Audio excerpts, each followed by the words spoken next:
Eu acho que a coisa está caminhando realmente para a legalização da maconha. Isso não está tão divergente como estava, sei lá, há 10, 20 anos, em que a propaganda da guerra às drogas, que a gente sabe que não é uma coisa tipicamente brasileira, a gente importou isso da política de segurança norte-americana.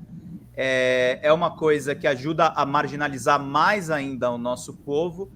Só que toda vez que a gente fala em legalização das drogas, e aí a gente fala de uma ideia até mais radical e uma ideia que, na verdade, cientificamente faz mais sentido, de legalizar todas as drogas e realmente encarar o usuário de qualquer tipo de droga, inclusive das suas variações, como um problema de saúde pública.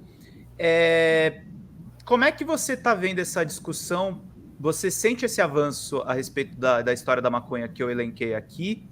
E você acha que o seu documentário ajuda a desmistificar muitos dos preconceitos que as pessoas ainda têm? Porque eu acho que, enquanto algumas pessoas já entendem que é necessária a legalização da maconha até para tratamentos médicos, a discussão de todas as drogas ainda encontram resistências, algumas resistências também fundadas um pouco nos fatos, né? Tem casos clínicos de pessoas que acabam ficando numa situação extremamente complicada com o uso de determinadas substâncias. Como é que você vê esse cenário? Desculpa a pergunta complexa, eu tentei ser mais objetivo, mas não consegui. Então, eu acho que a legalização de todas as drogas é um sonho utópico, né, da gente enxergar que existem condições, né, do Estado tomar poder, né, de educar e de fornecer todas as substâncias, assim como numa drogaria, né? Então, assim, eu não consigo ver esse cenário com uma regulamentação decente a médio, eu acho que isso é a longo prazo.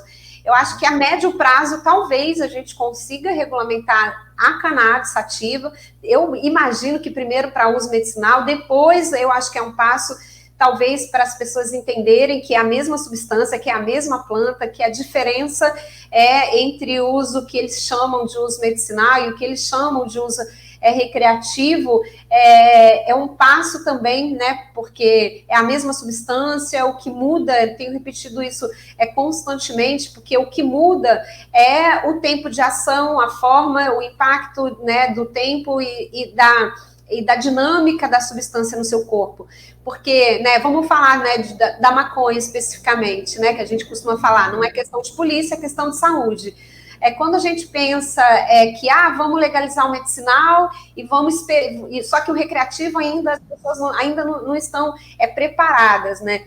Então, eu acho que é uma questão de educação, né? Porque a partir do momento que você consegue, né, falar com o público aqui, por exemplo, que está ouvindo a gente, e explicar que a pessoa que faz uso fumado, né, de uma planta, ela está mandando pro corpo dela os mesmos canabinoides se for aquela mesma planta ingerida através do óleo. Né? Por exemplo, lá na fazenda a gente tem uma planta chamada Halletsu e outra planta chamada Purple, né? A Purple, que é a PW, que é alto THC, diferente da Halletsu, que é uma outra planta, né, que é alto canabidiol, CBD. Então, a gente faz a extração de uma e de outra, transforma aquilo, né, a gente chama de óleo, porque o veículo é oleoso, a pessoa ingere, depois de 1h30, ela tem os efeitos, né, seja quais ela estiver buscando, seja para relaxar, seja para dar fome, seja para dar sono, seja para reduzir a ansiedade, para controlar a crise convulsiva, e da mesma forma, se ela pegar aquela mesma planta que foi feito óleo e fumar, ela desidrata, coloca ou num vaporizador ou numa seda que não é recomendada. Eu sou fumante de tabaco, então não posso falar muito, desde os meus 14 anos, a substância que é a mesma substância, é uma das substâncias, né, que mais vicia, e eu sofro, eu tô doida para parar de fumar, não consigo.